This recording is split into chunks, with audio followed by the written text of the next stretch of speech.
I am going to be talking to you about the 12 steps of editing. And we just pretty much covered all of that in the last 3 weeks. And then I'm going to deep dive into cards and end screens.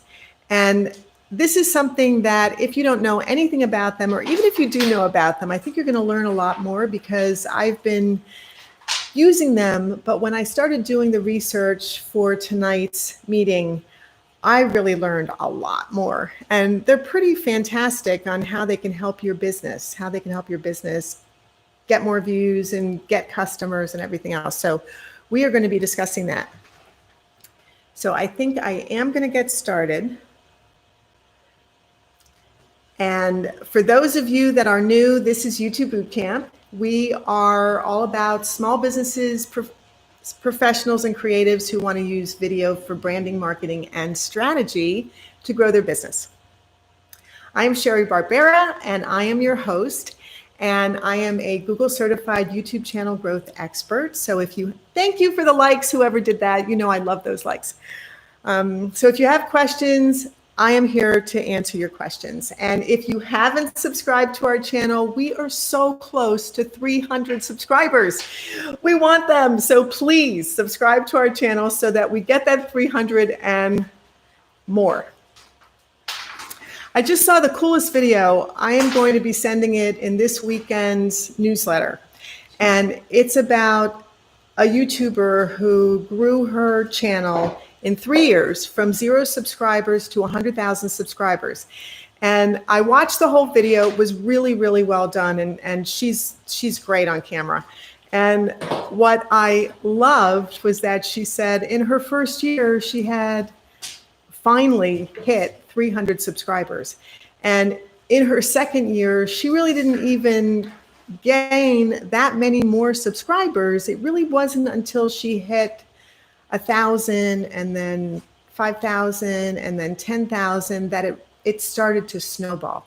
So for those of you who are doing this and feeling a tiny bit discouraged because it really does take a while to get going, don't be discouraged. She said, keep going, keep at it, and believe her because she did it.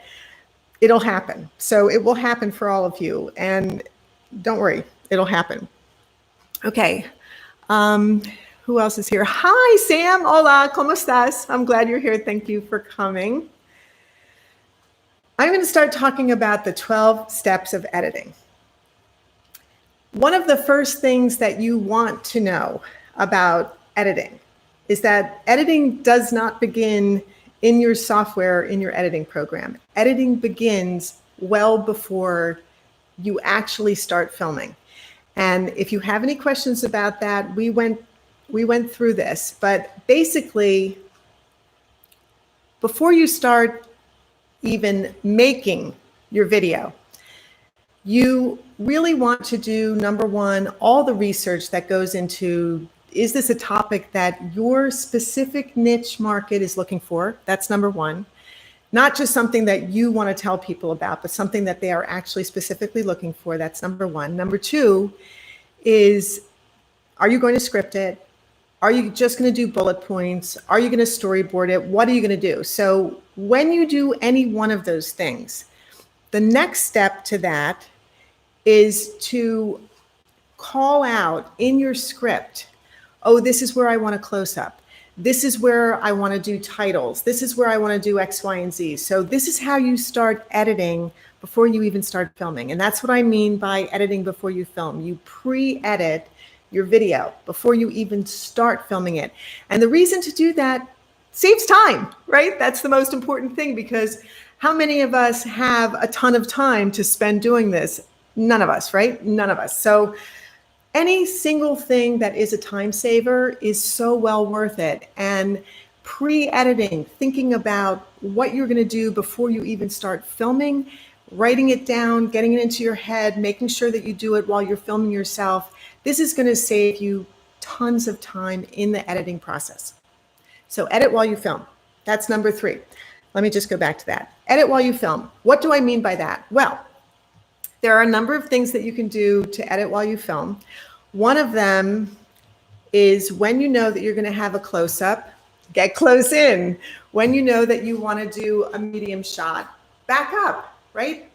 Just back up. So these are things that you can do, preset what you want to do with that. Let's say that you know that you are going to be talking about something where you're going to do a lower third across the bottom of your screen. This is where you can say, or you can give yourself a hand signal so that you know this is where you're going to do a lower third. These are the kinds of things that you can do editing while you're filming. And you can literally, in your script, say, this is where I'm going to do a title. But for you yourself to know that you're going to do that, if you need a visual clue, you can do something like this. For a title across, you can do something like this. If you're going to be doing a graphic, you can, show that you're going to do a graphic to yourself. This is all visual clues for yourself. So you kind of interrupt yourself while you're filming so that you edit as you film. And literally when you sit down and you do the editing part of it, it's so much faster. So it's well worth doing. Anybody else, any comments about that? Please put them in the chat. Back up your footage. I didn't talk to you about that, but wow, this is so important. You finish filming, you've got all your videos. Then what happens? Maybe you filmed on your phone, maybe you filmed on an iPad, maybe you filmed on a DSLR, whatever it is that you used. Now you have to get that footage into your computer for your editing program. So you download all that footage, back it up. Right then, back it up, because so many things happen. They just happen. And you never know when something's going to happen. So protect yourself, protect your content, protect your time that you just invested, and back up your footage. Organize your media. This is a really, really smart step for you to do. Organization is huge, but organizing your media before you start editing is really, really important because it allows you to go step by step by step as you're editing. And what I mean by organizing your media is get all your videos together in one place that you just filmed for videos. If you're going to be doing any kind of B-roll with graphics or photographs, that goes in your media folder as well. If you are bringing in music that you don't already have in your editing program, bring the music in now. If you have sound effects that are different from sound effects that you have in your program, bring all those in now. So you want to accumulate and organize all of the media before you even start editing so that you don't have to stop and start or stop and start. You just go, you just edit, and it's seamless. Watch your footage, of course. That seems like such an obvious statement, but it's easy to get caught up in the editing part of it and not step back and remember that, yes, you are editing, and yes, it's really important what you're doing, but how does it look? Does it flow? How's your pacing? What do your cuts look like? Do you need transitions? Do you need more transitions? Do you have too many transitions? What have you done so far? Is there too much video footage? Do you not have enough B-roll? So you need to stop and watch your footage. Stop and look at it. What does it look like? How does it feel to you? Is it too fast? Is it too slow? Is it lagging? Is it fun? Is it entertaining? Is it boring? What is it? Whatever it is, maybe it's good, and then good, just keep going. But whatever it is, watch it, look at it, so you're sure that you're moving forward in a smart progression. Cuts and pacing. When I talk to you about cuts and pacing, the cuts that you do on your video, you don't want to cut out your personality. When I first started making videos and I listened to myself, and we're all super critical of ourselves, I heard a lot of words, and I'm not going to say them because I don't want you to point them out, but I heard a lot of words that I have a tendency to say. And what I started to do was just cut them out. I just started cutting out all the things that I didn't like and skipping stuff and doing cuts and closing it in. And I basically just cut out my whole personality. And a friend of mine, Trisha, who was looking at the videos, she said to me, you know, I think you're doing too much editing. How much editing are you doing? And I said, well, I'm doing quite a bit of editing. And she said, I think you're losing your personality. When I see you in person, what I love is the way that you are, the person that you are. And she said, when you cut out all this stuff that makes you you, it loses that element that I love to watch. So I really listened to that, and it really resonated a lot with me, because how many times have I said to you guys, you know, first of all, don't worry about being perfect. Second of all, be you. That's what makes you so unique and so original, is you. It's not who else is in your niche. Who cares who else is in your niche? Everything that you do is what makes you unique. And then there I was, like, cutting out all the stuff that makes me me. So she was right. One of those things where I didn't listen to the smart thing I was telling you. And it is a smart thing, because your personality is uniquely yours. So keep that in. Now, let's talk about pacing. If I was talking to you like this, and the rest of the things that I was saying really slowly, it would be very hard, both for you and for me, to look at this video, right? Highly boring. Pacing. So you want to keep people engaged. You want to keep them excited. You want to keep them interested. So yes, it's very important to not be boring.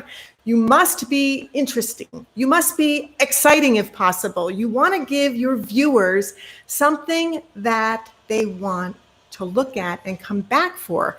So pacing is, how are you talking about the things that you're talking about? Are you giving them interest?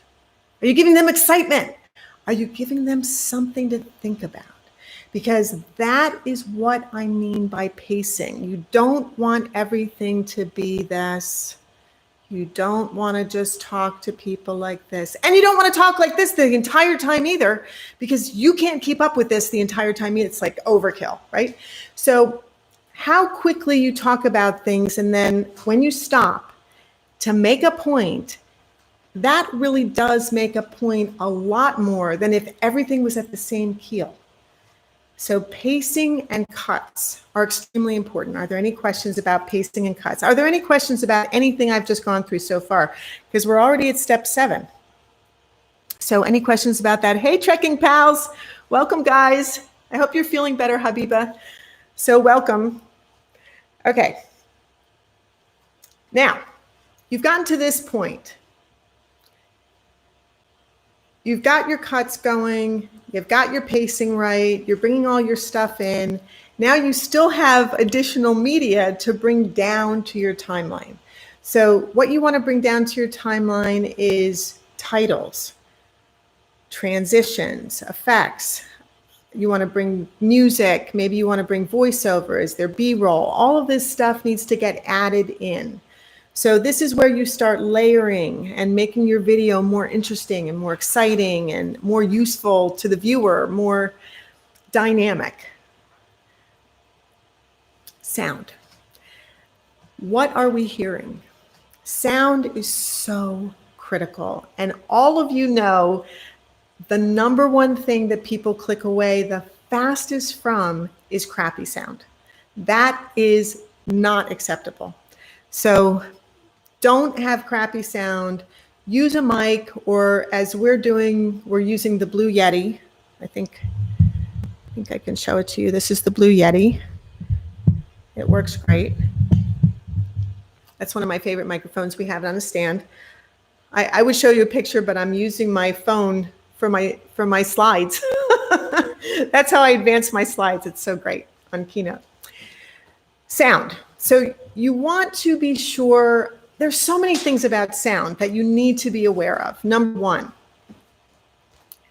are you mic'd? Or do you have a microphone? Or if you don't, is there a way that you can get really good sound? Because sound is number 1. Number 2, are there other sounds. Are there sounds of planes? If you're inside, is there a washing machine? Are there screaming kids? Is there a barking dog? Is the air conditioning going? What's happening sound-wise that you don't want? So you need to be aware of the ambient sounds around you. You need to be aware of how you sound to your viewers in your video. And then what additional sounds do you want? Do you have sound effects that you want to add in? Do you have voiceover that you want to add in? What do you want to do with sound? So there are lots of things to think about with sound.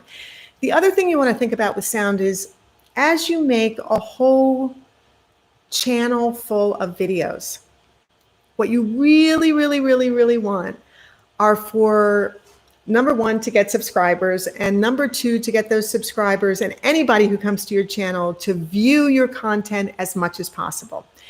And one of the ways for them to do that is for you to make playlists. And in a playlist, videos play consecutively.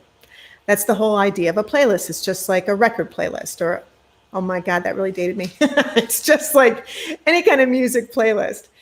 So what you don't want is for them to go from one video to the next and for the sound to dramatically change. You don't want that.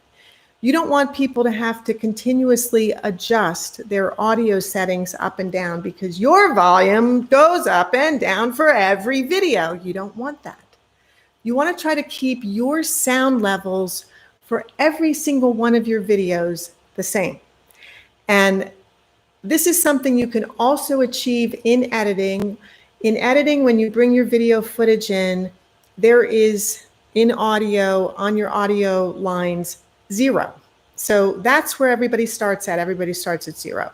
And in filmmaking, they go down -6. And that's where in a movie, they always start at -6. And perhaps it's because when there are huge booms or very, very loud sounds and the sound spikes, it's not going to be as deafening as if it started at 0. So these are the kinds of things I want you to start thinking about as you're making your videos, keeping your sound level consistent. Even if you do have some really loud sounds or some really soft sounds, generally speaking, your sound level should always be the same from video to video to video so that your viewer, because everything's about your viewer doesn't have to keep going up and down with the audio, which people don't like. And also nobody wants to be blasted in their ears. So that's sound. Now, hey, Sal, you back? Well, I was, but I'm not. Oh, okay. That's from the other room. Okay, that was from a different computer. So color correction. What do I mean by color correction? Let's say that I take this particular video that we're making right now, this live video, and once it's over with, I pull it back down from the internet, from YouTube, and I put it in my editing program. And to me, if I look at myself right now, I look really, really red. I have a lot of red. I can adjust the color in my editing program. I can bring that red down, add more blue in, and even out my skin color. So these are the kinds of things that you can do with color correcting. And this is another thing about editing that's so great, is that let's say you wanted this whole thing to be black and white. You can instantly change that in your editing program. Let's say that you really wanted to oversaturate all the colors. Again, simple thing to do in your editing program. So these are the kinds of things that you want to think about before you upload your video, before you post your video is, do you want to color correct? How do you want to color correct? What is the look you want for your videos? That is something that a lot of people use. Color correcting is something that YouTubers do use to brand themselves. Some YouTubers do use very heavily saturated colors because they want a certain kind of pop culture look, something that's really dynamic. There are other YouTubers who bring their color saturation levels pretty far down because they don't want that kind of look. They want a much more serious look. They want something that is more sophisticated or more somber or has an antique effect to it. So think about color correcting as something that you can do to enhance your brand, because everything is branding. Every single thing that you do in your videos brands you, whether you even think about it or not. The way you look, the way you sound, the clothes you wear, how your hair is, what your makeup looks like, every single thing you do brands you. So you do want to think about all of this. You want to think about it before you make your videos. Export settings. So you've completed all your editing. Your video is ready to export out of your editing program. What are the settings? For YouTube, right now, YouTube is compressing, no matter what size your video is, YouTube is compressing it down because so many people are online right now. But generally speaking, you definitely want to be at least 1080p, 1080 pixels, or 4K. You don't want to be any less than that when you export a video or when you film a video. You want to film it in pretty much a high resolution, at least 1080p.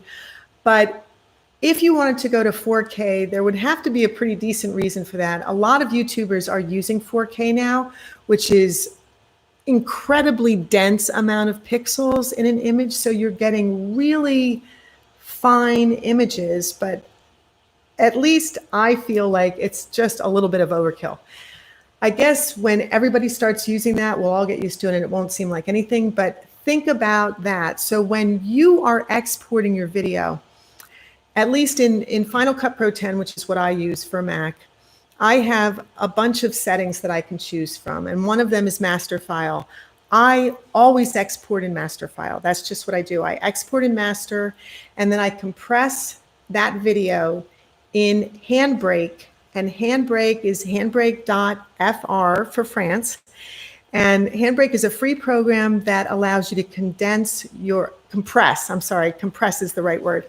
Compress your video down so that it can go from as large as 2 or 3 gig for a pretty small video, like 10 or 15 minute video, all the way down to maybe 300 or 400 meg, which is quite a substantial difference when you're uploading, and then YouTube is going to compress it again anyway. But still, you always want to upload it in a higher resolution. Let YouTube do whatever they want for now, because times will change and we'll go back. So export settings. Now, you've completed that. It's time to upload to YouTube. You've gone through all 12 steps of editing. Are there any questions about that? Because we are at the brink of getting to end screens and cards. So Sal has a question.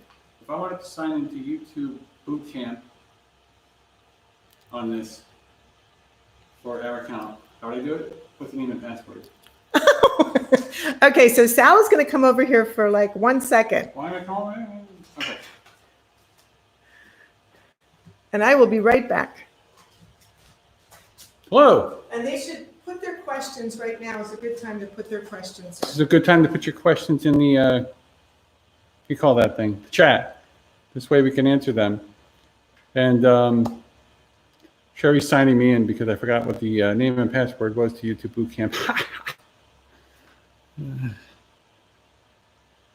Nobody's saying anything.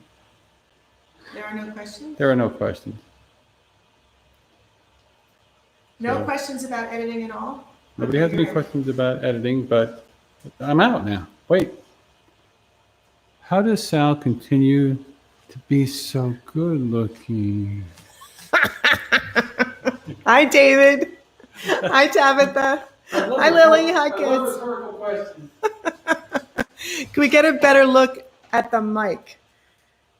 Oh. The mic. Wait, I got it. Sal will show you the mic. The mic is a Blue Yeti. It's a fantastic mic.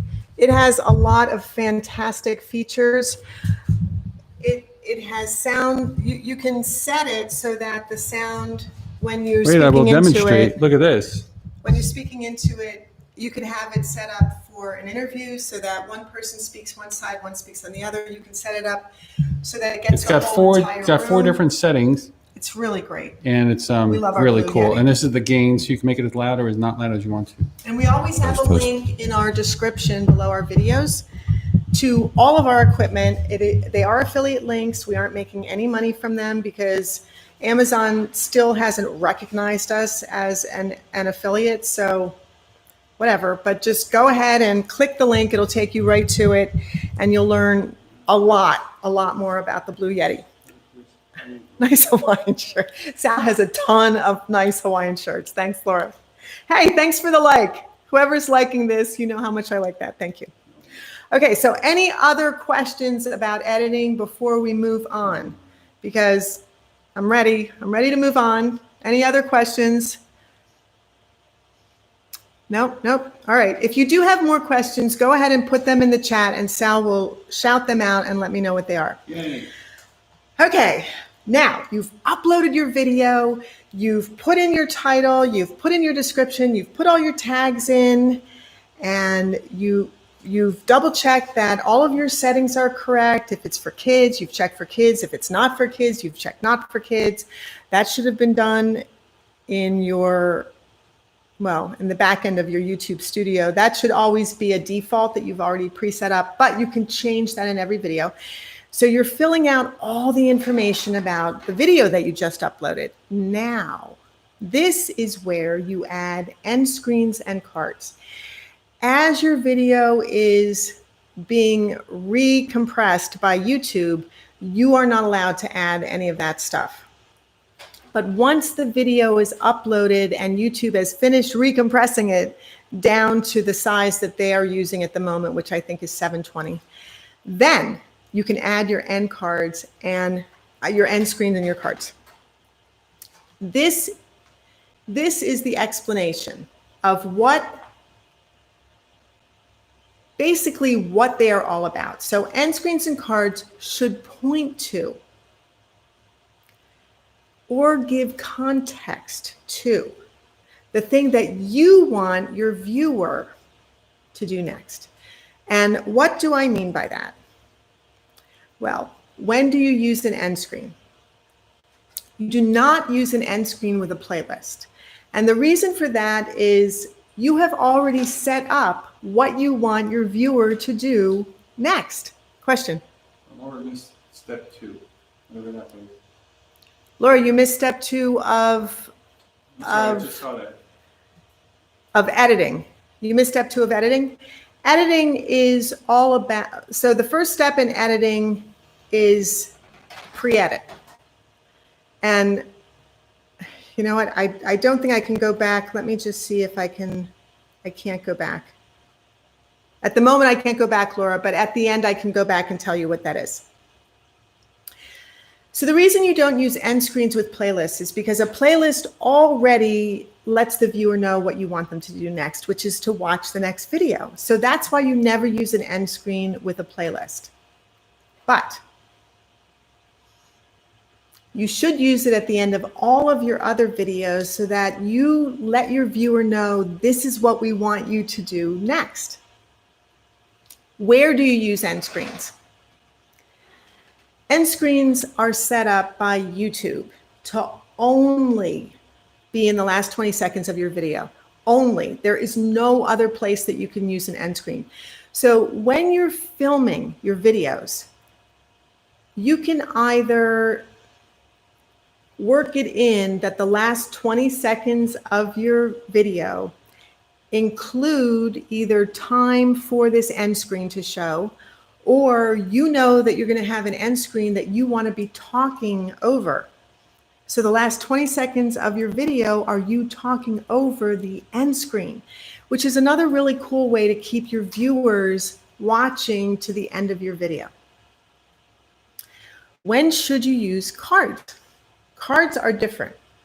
Cards you can use anywhere throughout your video, but should you?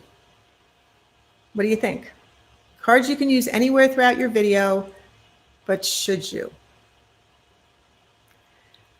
According to YouTube, no, you shouldn't. According to YouTube, you should not start using cards until about the last 20% of your video. And the reason for that is you don't want to distract people while they're watching. You don't want to send them to a different video. You don't want to take them away from the information that you're giving them at the moment. So let them get involved in the video, and then that's when you put a card in. So why should you use cards? Well, cards are a pre-formatted notification, and you can set up, I'm sorry. You didn't screen a call to action, Laura wants to know. I'm sorry, Laura just said, is an end screen a call to action? Yes, an end screen in and of itself is a call to action, but do you do a call to action in your end screen? Yes, you can do that as well. You can do both. So why would you use an end screen? Why would you use a card? So you would use a card for a lot of reasons. You can promote your brand. You can promote other videos that you're specifically referencing something in your video, but you know you've already made a video that explains that in so much more depth. That's the kind of thing you can do in a card. You can say, right now I'm talking to you, let's say that you're doing a cooking video and you're showing all of the ingredients and you get to the place where you're plating and you have a sauce. But in a previous video, you actually showed in depth, in detail, how to make the sauce. So this is where a card is perfect, because now you can say, I'm not going to show you how to make the sauce because I did that in a previous video. If you click on the info above, that will take you to the video that shows you how to make the sauce. So this is how you use cards. Cards are what allow you to engage your viewers right in your video even more. End screens. So it's a little bit hard to see because there's a lot going on here, but this is, you've uploaded your video. This is inside YouTube Studio, and you're looking at all the information that you've already added in about your video. Now, if you go down, I'm not great at that. If you go down to the right side of where you've entered all your information, all your description, that's your description. If you go to the right side, that is where it says end card, end screen, and card. And that's where you want to click. So click on that little tiny button that says end screen. And if you have pre-made an end screen, which you can do, you can pre-make and upload this. You can pre-make an end screen, which is really basically just a piece of artwork. Is there a question? Are end cards links? Are they links? Laura wants to know if end cards are links. Laura wants to know if end cards are links. You can link in an end screen if you're in the YouTube Partner Program. You can link in cards to another video, to another channel. Yes, you can. And I'm going over that. Okay, so if you pre-make an end screen can be animated. It can be a little video. It can be a little movie. It can be a GIF. It can be a plain graphic, which is what this is. End screens, they're pretty versatile, and you can add them into the last 20 seconds of your video. When your video is done, then you just pop that in at the end of your editing, in your editing program at the end of your video. And now, what's cool about that is that YouTube has pre-made templates already set up for you for end screens. And what's great about that is if you use YouTube's pre-made templates, then you can make your own graphic or make your own little movie or make your own little GIF with your branded end screen that perfectly fits into YouTube's preset template. And that's super cool. So the templates contain the groupings where you are going to be putting the elements, and elements are videos, playlists, links, channels, etc. Was there another question, honey? Nope. Okay. So you've gotten to that point of, this is a pre-made template. These are YouTube's templates. And when you've clicked on end screen, then YouTube takes you right to all of their pre-made templates. And what I mean by that is that you can see here are two rectangles. Those two rectangles are made for videos or playlists. Here is a circle. A circle always indicates when you're going to do a subscribe button. And the subscribe button is whatever you have as the icon on your channel. And that's what's going to show up in the circle. So rectangles are for videos and playlists, and also linking to other channels. Let's say you have another channel, or let's say you did a video where you referenced another channel in your video, or let's say you had an expert guest like Sam come and do a YouTube mastermind for you.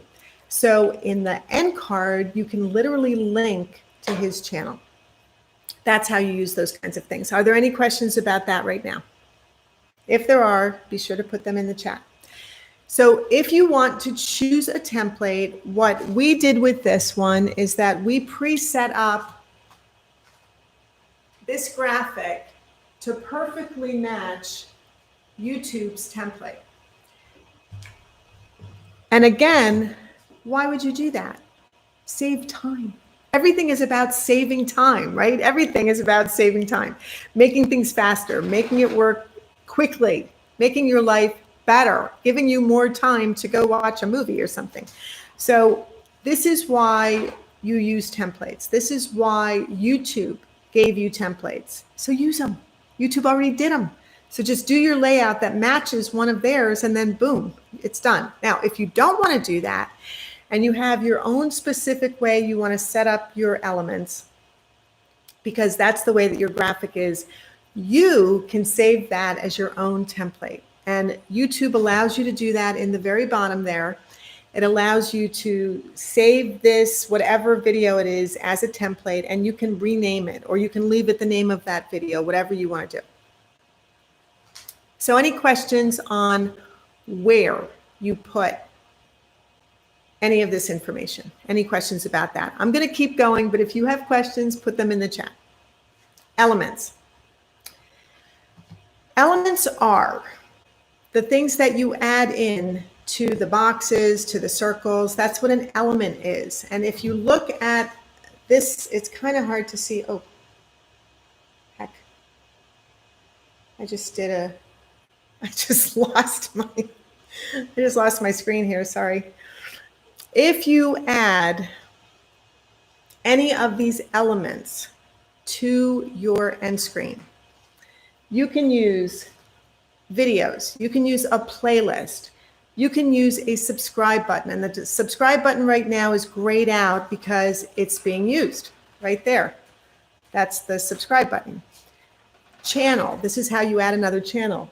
Underneath that, grayed out is link. And the reason it's grayed out is because you can't use a link, and links are to link to a website, to link to merchandise, to link to something outside of YouTube.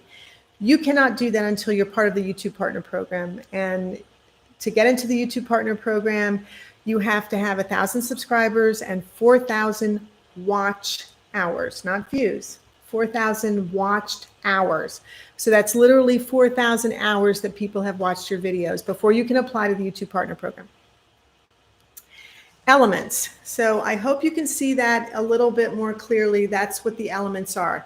There are only 1, 2, 3, 4. There are 5 elements that you can use, and that's videos, playlists, channels, subscription, and links. Once you make your decision, up there it says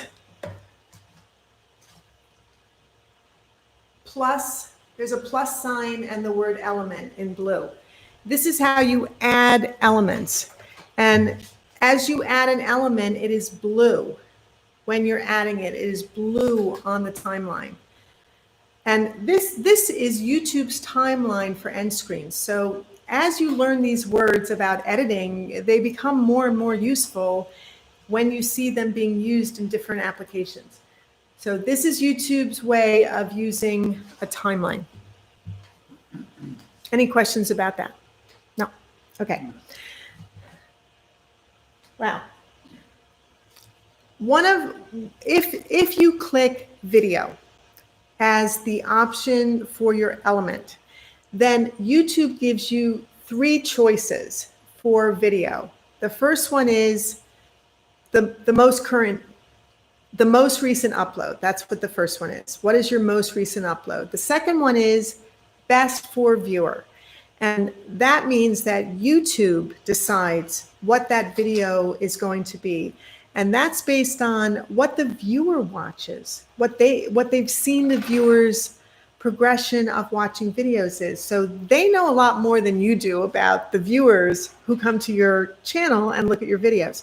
So often I choose best for viewer because YouTube knows which of my videos that person is more likely to watch than I do. And the only way that changes is if I know I specifically want them to watch a certain video, and then I can choose that video on the last choice, and that is choose specific video. So you have 3 choices from YouTube if you were to select video. Then, when you've chosen what your element is, it comes down here into the timeline and shows up as blue, and you can see it here because the box around it is also blue. And that rectangle can be moved. It can be moved up or down. So even if you set up a template, even if you use a specific template, YouTube still gives you the opportunity to customize it even more. So don't think that just because you have 2 boxes and a circle in a specific place, it means you have to leave them there. You don't. You can change anything you want. YouTube gives you the opportunity to make it your own.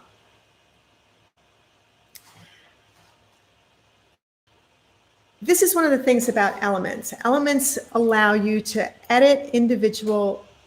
So within the elements, you can edit individual elements. Oh, I did it again.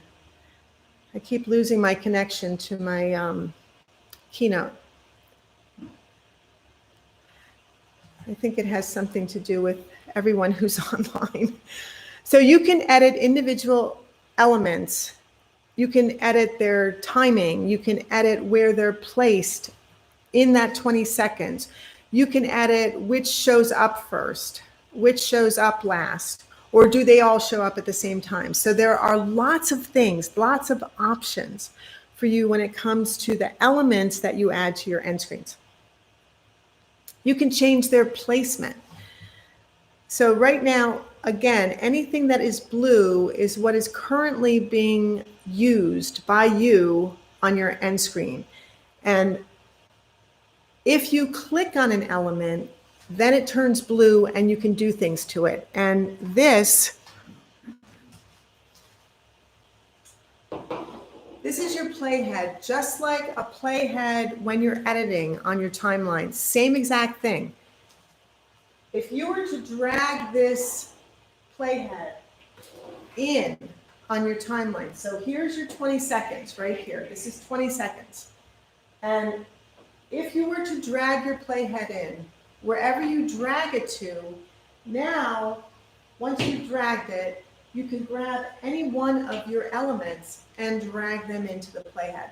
And that's how you adjust the timing and adjust where they're going to happen on your end screen. Okay, questions about elements? Any questions about elements? Let Sal know in the chat and he will tell me and we'll go over them. Templates. You can remove a template. Even if you used a template of YouTube's, it doesn't matter. At any point in time, you can go back to any video that you've made.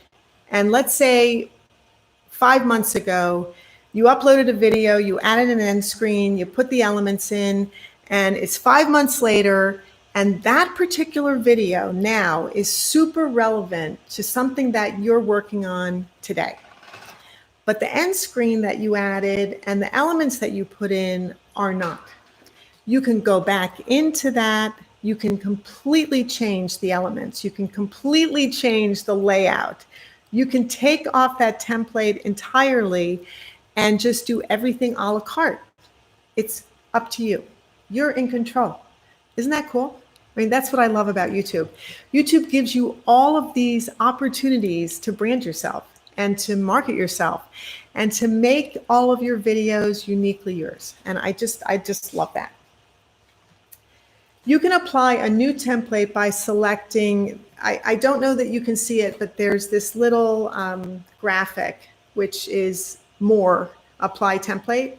So let's say that you want to go back in, you've got a completely different layout for your end screen, and you want to apply a different template. Just go back in and do it. It's very easy. Any questions yet on that? David has a question. Okay. No, I'm just kidding. Oh, okay. Sal said, David has a question. No, I'm just kidding. Okay. Click the grid in the player to show a grid over the video preview. When you're in the player,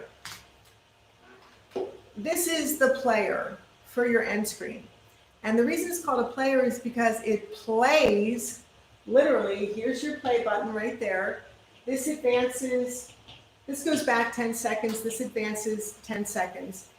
And it plays how the end screen elements come up so that you can adjust them, you can change them, you can do whatever you want.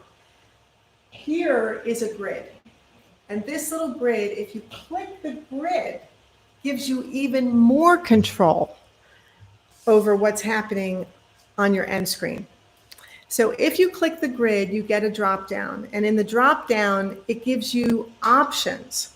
What are those options? Show a grid. You can literally have a grid showing right on your player so that it's easy for you to place your elements perfectly.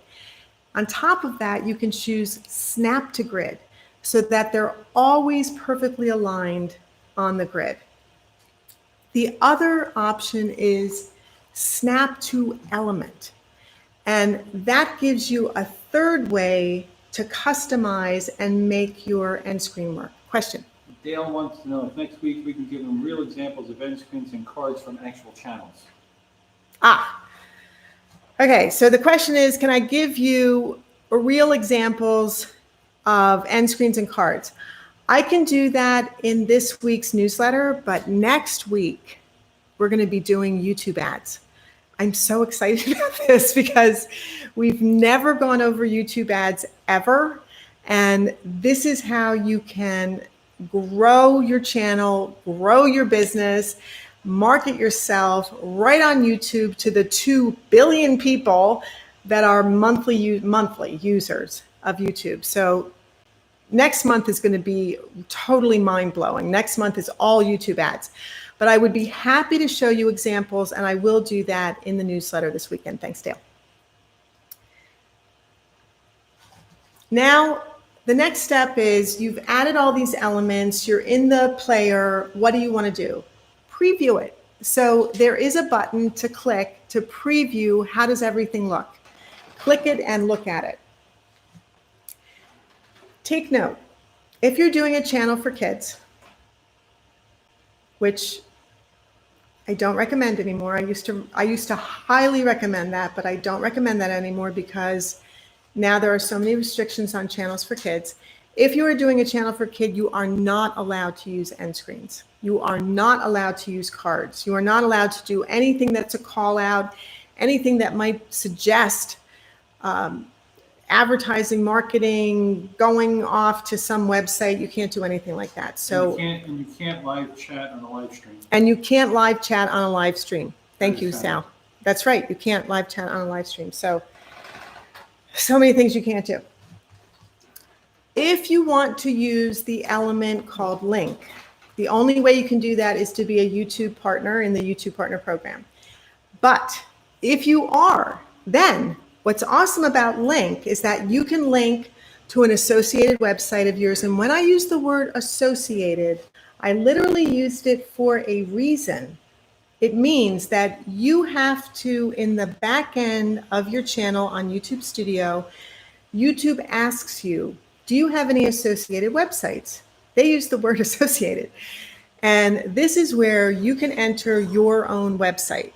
And once it's linked up, and the way that you do that, you have to put code into your website that YouTube connects to.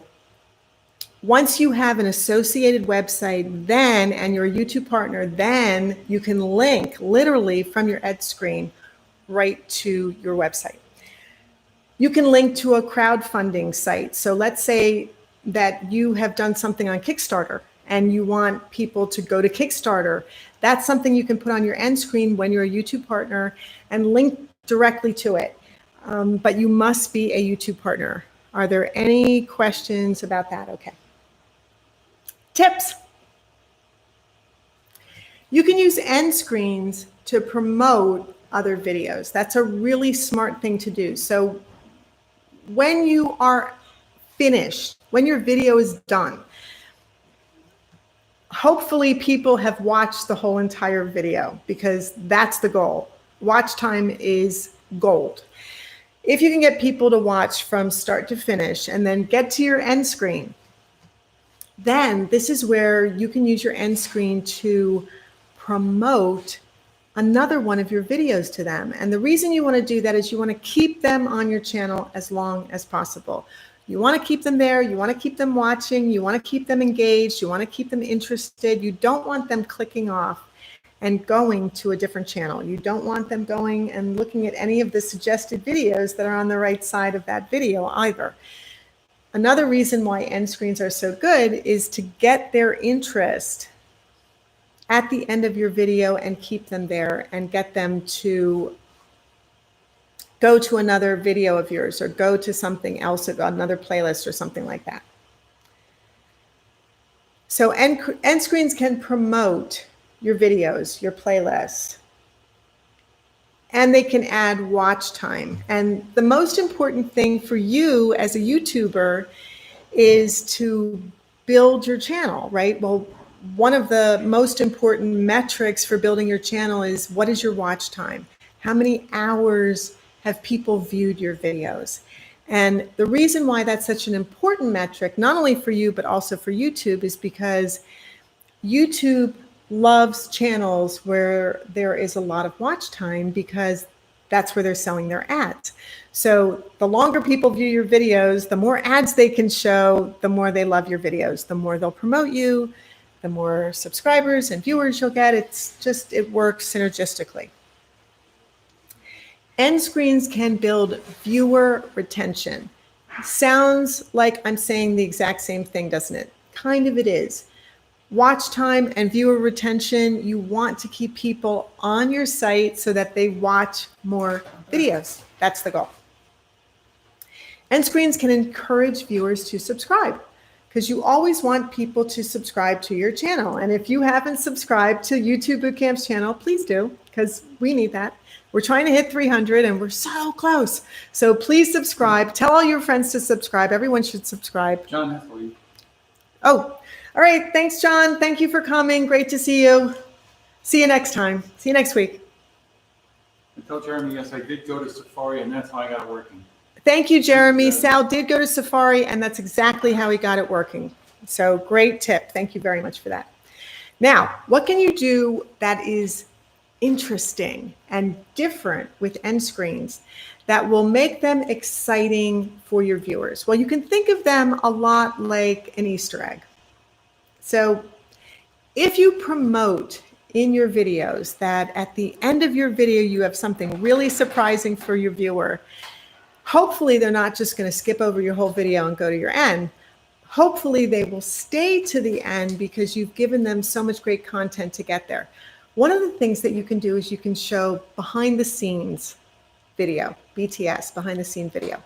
And this is a behind the scene video that I put on top of the end screen, and it literally is a video of our making a video. And that's us in front of a green screen, and you can literally show behind the scenes, there's the green screen, and it's fun for the viewer. It makes it more exciting. You also can continue your video right onto your end screen. And one of the ways that you do that in your editing program is you get to your end screen, you cut your footage, and then you scale it down and you put you right inside your end screen. So before that, you were your A roll and you were the whole frame. And now you get to your end screen. Your end screen is the whole frame. You cut in your editing program, you scale yourself down, and you plop yourself right onto your end screen. Questions using end screens? Sal, are there any questions, honey? Not that I can see. Okay. If you have questions about end screens, put them in the chat and we'll get to them. Best practices.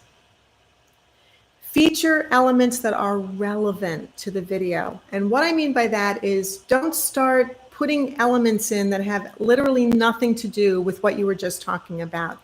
Number one, it doesn't make any sense. Number two, it's kind of annoying. Number three, it doesn't reinforce what you just said or what you just did or what you just showed or what you just created. It doesn't reinforce anything. It doesn't make any sense. So be relative. Become pre-made, Jeremy said. Do what come pre-made? I don't know. Jeremy, be more specific, honey. Tell us what you mean by do they come pre-made.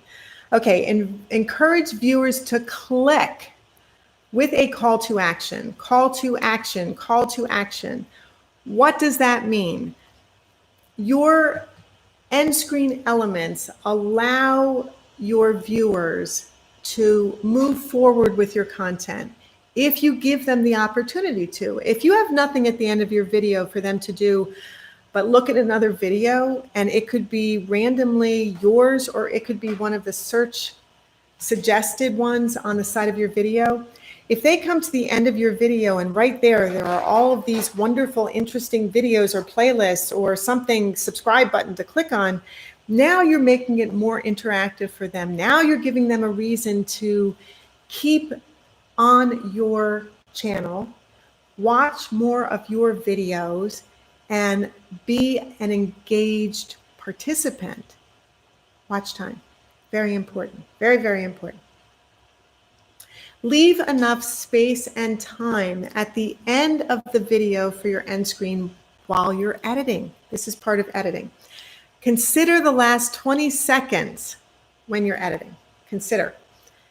Time your different elements to show at different times. Make a custom branded end screen, because this is all about branding also.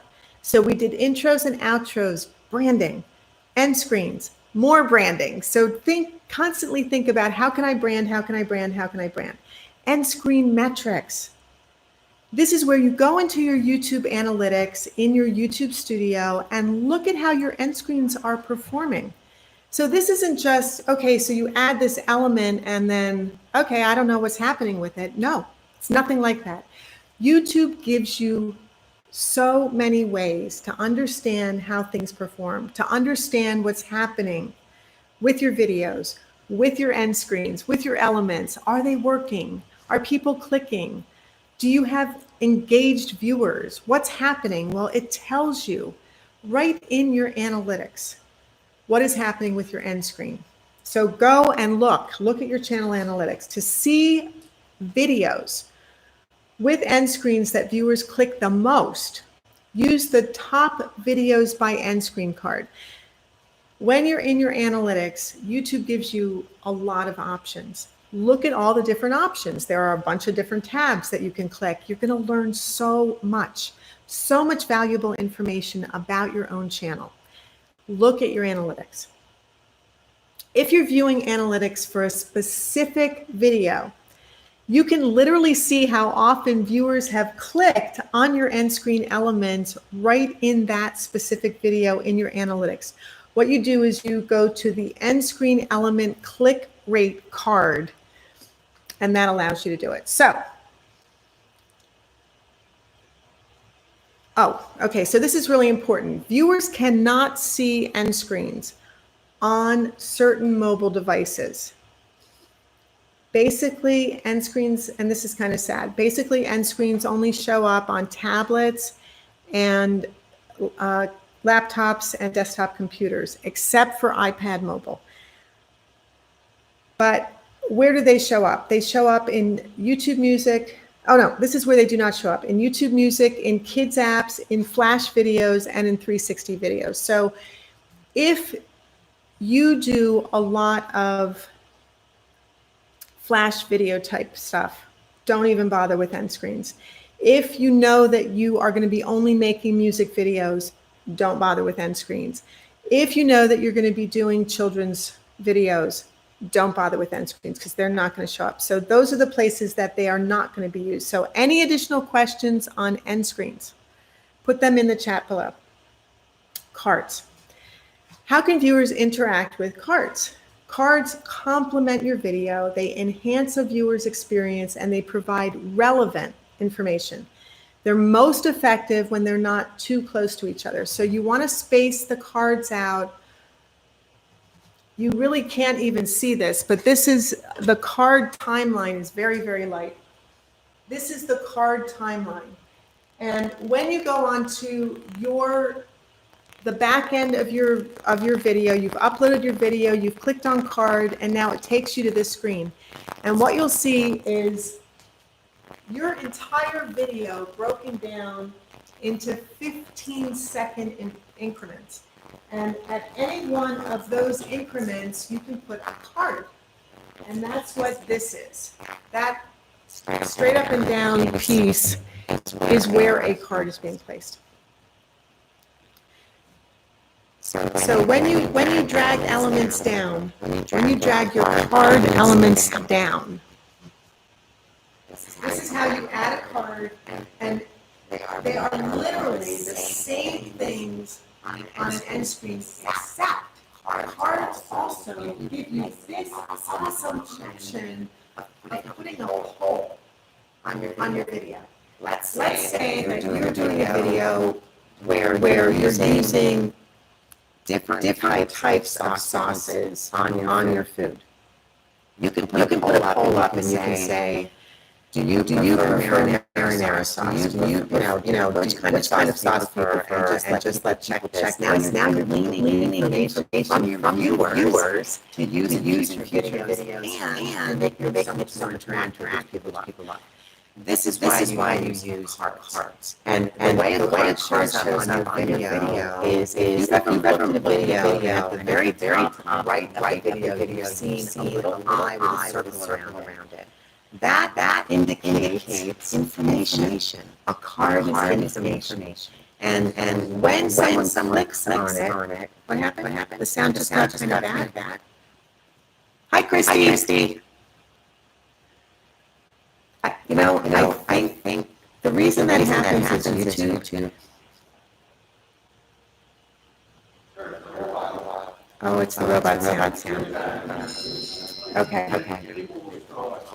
Okay. You know what, guys? We're getting that terrible robot sound. I am going to wrap this up right now because we just literally can't go through that. I have a ton more on cards that I wanted to show you, but what I do want you to do is, I'm going to post this video, put the comments down below the video, ask me questions, I'll be happy to answer them, and maybe next week, instead of starting with YouTube ads, I will finish cards because there's so much information here.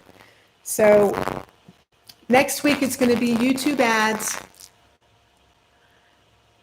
If you don't know anything, I know I see that.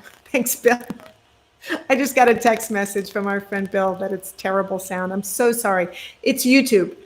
It's just so many people that are online at the same time right now. It doesn't sound cool. I sound like a robot. Okay, so we'll wrap this up now, but I will move forward with cards next time. Hey, it did just clear up. Oh, it did clear up? Yeah. Is the sounds okay now? All right, I'm going to rush back. Yeah. Okay, because I really want to. I really want you to see. The cards are so cool. I really want you to see this. Okay. So the different elements that you can use are video or playlist, They're not separated in cards, whereas in end screen, videos and playlists are two separate elements.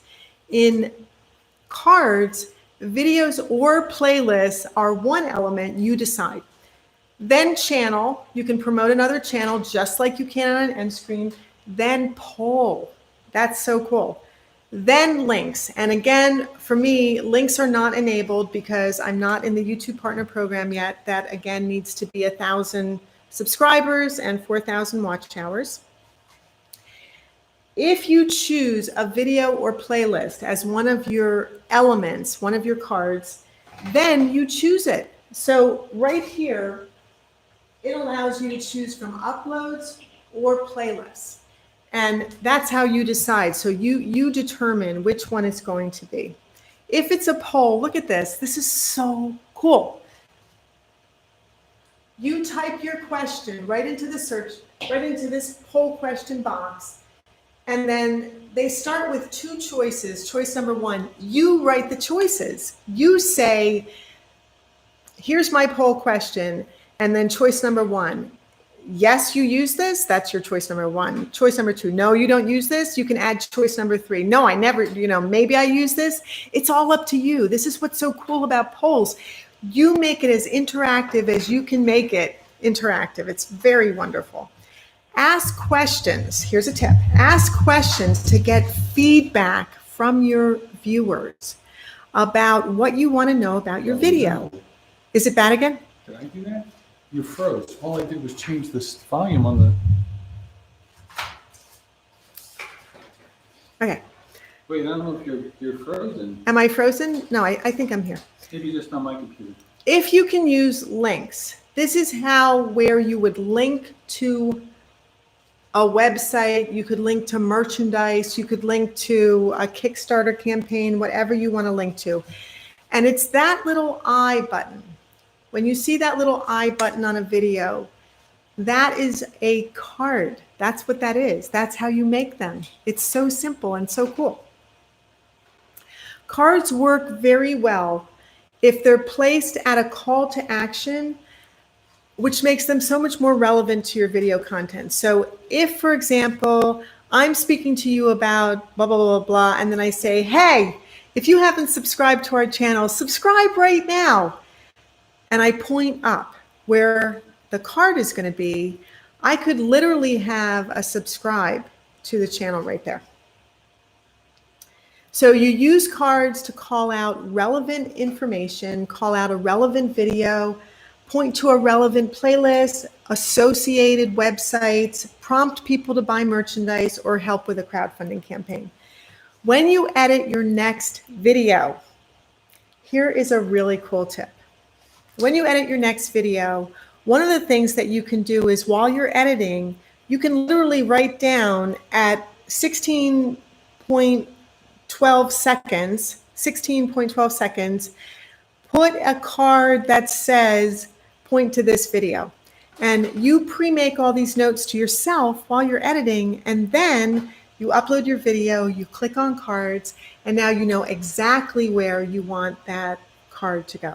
So really cool way to do it. When you shoot your next video, think about what your viewer might want to do next. So you're thinking about your viewer and you're thinking, what will my viewer want to do after I watch this? So if it's a tutorial, do they want to go and make whatever that product is? So maybe at the end, or maybe one of your cards or your end screens links right to wherever that merchandise is that they can buy to make what you just showed them how to make. Film a message in the last 20 seconds asking viewers to do something. So call to action, right? Here's a great way to do a call to action. Add cards to videos to make them more interactive. That's what polls are about. That's what links are about. And again, cards, you can't use them on videos made for kids. Encourage your viewers to click. Encourage your viewers to click. Say, hit the I button. Literally say it. Hit the I button. That's where you're going to get the next video, or that's where you can find that video I was talking about, or that's where I have this amazing playlist. Say it right in your video. This is all pre-editing. So put it in your script.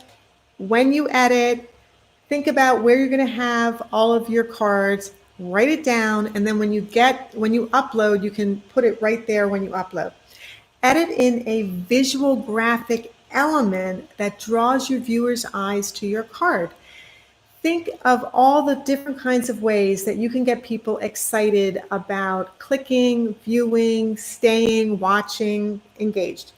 End screens and cards point to or give context to whatever you want your viewer to do next. That's how you use them. We made it. Okay, I'm sorry the sound was bad, but it's not us, it's YouTube. And if you haven't subscribed to our channel, please subscribe. We're trying to hit that 300 member mark, which would be fantastic. And why isn't it got going? If you have questions, put them in the comments below. We'll be happy to answer them. When I say we, Sal and I will be happy to do it. Next week, we're going to be talking about YouTube ads. I'm so excited about this. If you really don't even have a YouTube channel, take my master class. You can go to youtubebootcamp.com, click on courses. All of the information about all of the modules is broken down there. You can click there, go right to where you can buy it. It's a fantastic course. Sign up for the newsletter if you haven't signed up for the newsletter, because in the newsletter, I will show you in this weekend's newsletter for sure what Dale asked for, which are additional end screens, how people are using end screens. I will show you examples because Dale asked and I will do it. And that is where you find it. And this is YouTube Bootcamp. And now it's time for our group shot. So, okay. Mom, group shot.